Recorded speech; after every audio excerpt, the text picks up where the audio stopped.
Despite both players being under injury clouds, Tasmania has named Zach Webster and Bart McCulloch in its final team of 23 for Saturday's match against the Neefle. After being added to the squad only yesterday, Reece Mott will start on the bench for the MAP. The Northern Bombers have the most representatives with 8 players selected in the final 23. Meanwhile, a former state coach says he has no doubt each and every Tasmanian player will be feeling added pressure when they step onto Blundstone Arena on Saturday afternoon.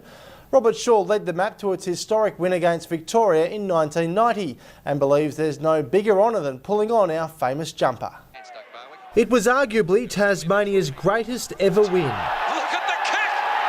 A magnificent kick! The MAP defeating a star-studded Victorian side by 33 points in front of a full house at North Hobart Oval in 1990. They just showed what they can do when they come home to play in front of the home state. Fast forward almost 30 years and Shaw hasn't lost his love for the game. I haven't been at a club for 6 or 7 years, but I teach and I still coach. I coach the kids at school.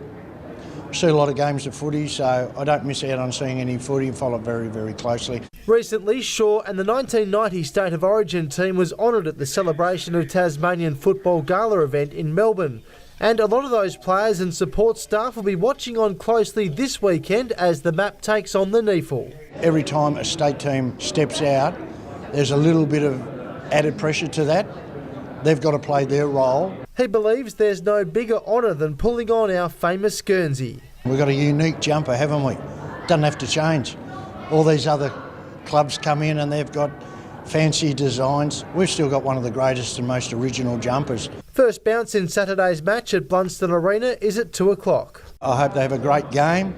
I hope they remember their history and their culture. Meanwhile, Shaw remains a big advocate of Tasmania having its own team in the national competition and has this message for the AFL. They are missing an opportunity. It's not about politics. They're just missing a great opportunity.